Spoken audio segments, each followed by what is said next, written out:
میرے بندو، آج تمہیں نہ کچھ خوف ہے اور نہ تم غمناک ہوگے۔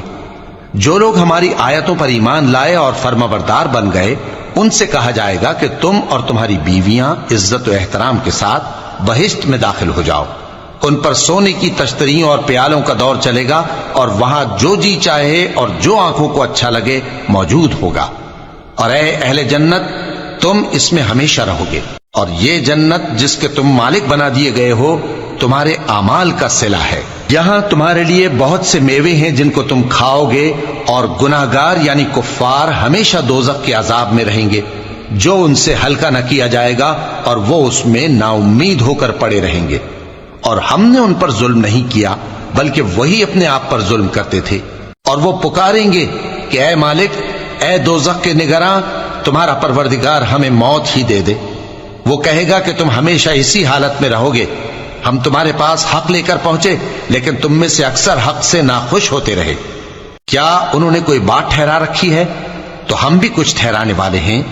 کیا یہ لوگ یہ خیال کرتے ہیں کہ ہم ان کی پوشیدہ باتوں اور سرگوشیوں کو سنتے نہیں؟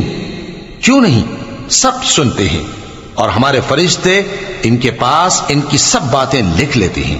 کہہ دو کہ اگر رحمان کے لیے اولاد ہو تو میں سب سے پہلے اس کی عبادت کرنے والا ہوں۔ یہ جو کچھ بیان کرتے ہیں آسمانوں اور زمین کا مالک، جو عرش کا بھی مالک ہے، اس سے پاک ہے۔ تو ان کو بک بک کرنے اور کھیلنے دو، یہاں تک کہ جس دن کا ان سے وعدہ کیا جاتا ہے اس کو دیکھ لیں۔ اور وہی آسمانوں میں بھی معبود ہے اور وہی زمین میں بھی معبود ہے، اور وہ حکمت والا ہے، علم والا ہے، اور وہ بہت بابرکت ہے جس کے لیے آسمانوں اور زمین اور جو کچھ ان دونوں میں ہے سب کی حکومت ہے، اور اسی کو قیامت کا علم ہے، اور اسی کی طرف تم لوٹ کر جاؤ گے۔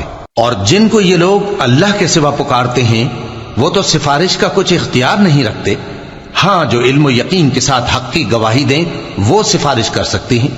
اور اگر تم ان سے پوچھو کہ ان کو کس نے پیدا کیا ہے تو کہہ دیں گے کہ اللہ نے، تو پھر یہ کہاں بہہ کے پھرتے ہیں؟